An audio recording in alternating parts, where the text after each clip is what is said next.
Kondapalli municipality వద్ద పారిశుద్ధ్య private కార్మికులతో ఆందోళన చేపట్టారు. ప్రైవేటు కార్మికులతో పారిశుద్ధ్య పనులకు మున్సిపల్ కమిషనర్ ఆదేశించారు. వాహనాలలో తీసుకెళ్తుండగా పోలీసులు అడ్డుకున్నారు. దీంతో కార్మికులకు పోలీసులకు మధ్య తీవ్ర వాగ్వాదం చోటు చేసుకుంది. ఈ విషయం కమిషన్ దృష్టికి వెళ్లగా గ్రామాలలో ఎక్కడ చూసినా చెత్త చెదారంతో రోడ్లు నిండిపోవడంతో ఈ నిర్ణయం తీసుకున్నట్లు కమిషన్ వెల్లడించారు. అనంతరం నిరసన తెలియజేస్తున్న పారిశుద్ధ్య కార్మికులను సిఐటియు నాయకులను అరెస్ట్ చేసి స్టేషన్కు తరలించారు. ప్రైవేట్ కార్మికులతోటి పారిశుద్ధ పనులు చేసేదానికి నేను ప్రయత్నించడం జరిగింది. అందులో భాగంగా కొండపల్లి షెడ్లో ఉన్న మున్సిపాలిటీ వాహనాలను తీసుకెళ్ళడానికి ప్రయత్నించగా అక్కడ కార్మికులు సమ్మె చేస్తున్న కార్మికులు, సిఐటియు నాయకులు, మరి కొద్దిమంది కౌన్సిలర్లు, తెలుగుదేశం పార్టీ కౌన్సిలర్లు కూడా అడ్డుకోవడం జరిగింది. సిఐ గారు, ఎస్ఐ గారు, పోలీస్ సిబ్బంది, కమిషనర్గా నేను వాళ్ళకి ఎంత బ్రతిమలాడినా వాళ్ళు అంగీకరించలేదు, సహకరించలేదు. పట్టణం మొత్తం పారిశుద్ధ్యం చాలా అధ్వానంగా ఉంది.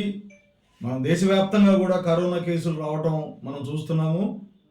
వాళ్ళు కూడాను ప్రజారోగ్యాన్ని దృష్టిలో ఉంచుకొని కార్మికులందరూ సహకరించాల్సిందిగా ఎంత బ్రతిమలాడినా వాళ్ళకి.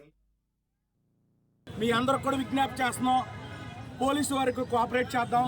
ప్రభుత్వానికి మేము తప్పనిసరిగా మద్దతు ఉంటుంది. అయితే కార్మికులకు నష్టం జరుగుతుంది కాబట్టి మేము రోడ్లు ఎక్కాల్సిన పరిస్థితి వచ్చింది. మున్సిపల్ కార్మికుల న్యాయమైన డిమాండ్ ఏదైతే ఉందో ఆ సమస్య పరిష్కారానికి ప్రభుత్వం చర్యలు తీసుకోవాలని మేము కోరుతున్నాం.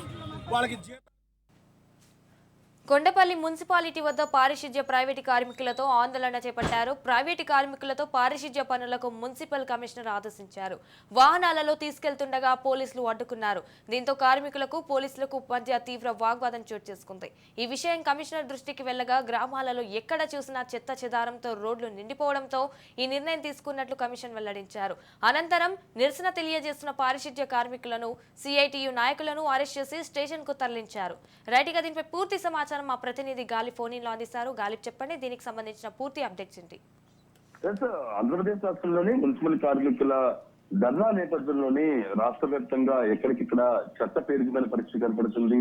తమ డిమాండ్ల పరిష్కారం కోసం గత కొన్ని రోజుల నుంచి మాత్రం మున్సిపల్ కార్మికులు ఆందోళన కొనసాగిస్తున్నారు.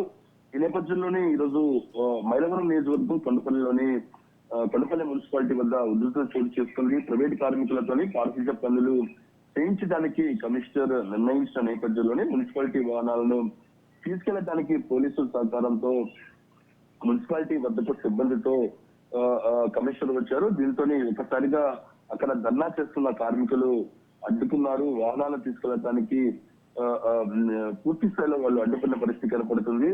మున్సిపాలిటీ వాహనాలను అడ్డంగా కూర్చుని నిరసన చేయడంతో ఒక్కసారిగా పరిస్థితి ఉధృతంగా మారింది. పోలీసులు పారిశుద్ధ్య కార్మికుల మధ్య తీవ్ర వాగ్వాదం చోటు చేసుకోవడం జరిగింది. ఎందుకంటే తమ డిమాండ్లను ప్రధానంగా వేతనాలకు సంబంధించి ఇప్పటికే ప్రభుత్వంతో చర్చలు జరిపాం. ప్రభుత్వం నుంచి ఎటువంటి స్పందన లేదు. తమకు చెల్లించాల్సిన బకాయిలు కావచ్చు, దాంతో పాటు పెంచాల్సిన జీతాలు కావచ్చు, ఈ రెండింటిని కూడా పెంచకుండా ప్రభుత్వం ఎందుకు ఈ విధంగా చేస్తుంది? దాంతో పాటు ప్రైవేటు సిబ్బందిని ద్వారా పారిశుద్ధ్య పనులు చేపించడాన్ని తీవ్ర స్థాయిలోని కార్మికులు తప్పుపడుతున్నారు. కొండపల్లి మున్సిపల్ కమిషనర్ వ్యతిరేకంగా నిదానాలు చేస్తున్న పరిస్థితి మనకు కనపడుతుంది. కార్మికులతో మాట్లాడే ప్రయత్నం చేసినా సరే వాళ్ళ వెనక్కి తగ్గలేదు. నిరసన తెలియజేస్తున్న ఏదైతుందో వాహనాలు తరలిస్తున్న ప్రదేశం నుండి ఏదైతుందో పారిశుద్ధ్య కార్మికులను సిఐటి నాయకులు ఎం మహేష్ లను పోలీసులు ప్రస్తుతం అరెస్ట్ చేసి ఇబ్రహీంపట్నం పోలీసులకు తరలించారు. ఆ తర్వాత ప్రైవేటు సిబ్బందితో వాహనాలను అక్కడి నుంచి పంపించి పారిశుద్ధ్య పనులు చేపిస్తూ ఉన్న నేపథ్యంలోని ఎప్పటికప్పుడు, ఎందుకంటే ప్రభుత్వం తమ డిమాండ్ పరిష్కరించకుండా ఈ విధంగా మున్సిపల్ కమిషనర్ ఈ విధంగా ప్రైవేట్ సిబ్బంది చేయడాన్ని తీవ్ర స్థాయిలోని ఆగ్రహం మాత్రం పారిశుద్ధ్య కార్మికులు వ్యక్తం చేస్తున్న నేపథ్యంలోని ఒక్కసారిగా పరిస్థితి ఉధృతంగా మారుతుందని పారిశుద్ధ్య కార్మికులను పోలీసులు అడ్డుకొని ప్రస్తుతం అరెస్ట్ చేసి పోలీస్ స్టేషన్ కు తరలించారు. Right, thank you for the updates Ghalib.